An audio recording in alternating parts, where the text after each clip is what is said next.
Hey, have you ever wondered if we're headed for another financial crisis? It's like history repeating itself, right? By looking at past economic cycles, we can sometimes get a glimpse of what's coming.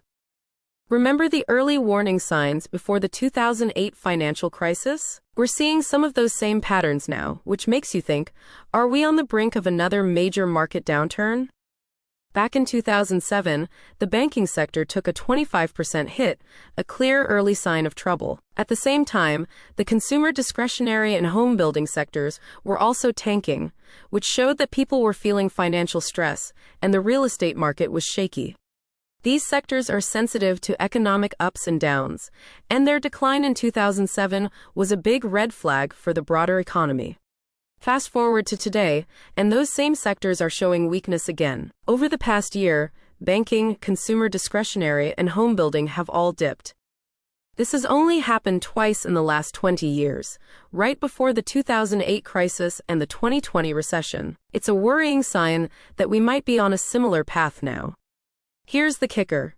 Despite these warning signs, the stock market is currently experiencing an incredible rally. This disconnect between market performance and underlying economic indicators is concerning.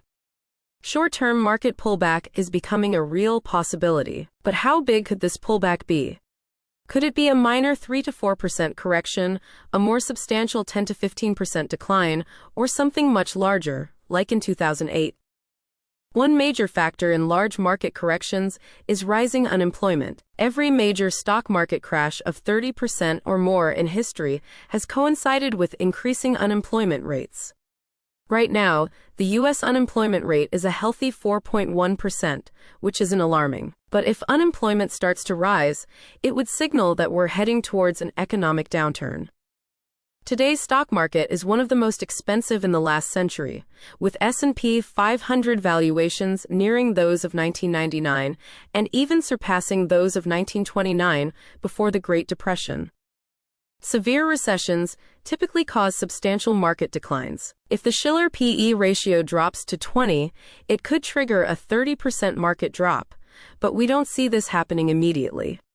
Keep an eye on initial jobless claims, which have been inching up lately. This indicates some weakness in the job market, but there's no need to be too concerned until initial claims exceed about 260,000. If that happens, it would suggest the job market is cracking, putting the stock market at risk of a more significant correction.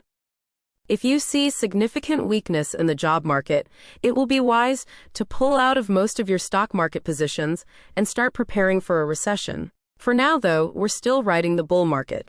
However, the market looks a bit overextended in the short term. The S&P has surged by 13% since April and nearly 35% since October last year. A couple of bad economic reports could easily trigger a short-term correction.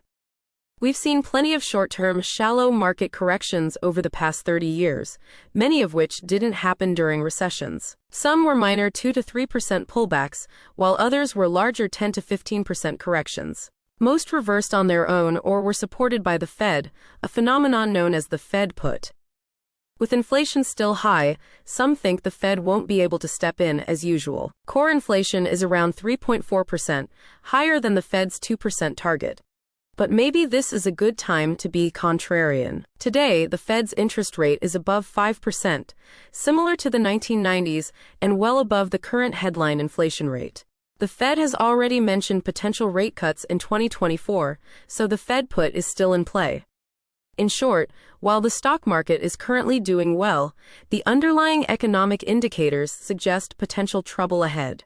Historical patterns show that significant market corrections often coincide with rising unemployment. There's no immediate cause for alarm, but it's crucial to keep an eye on key metrics like initial jobless claims. For now, you can continue to ride the bull market but stay vigilant for any signs of a downturn.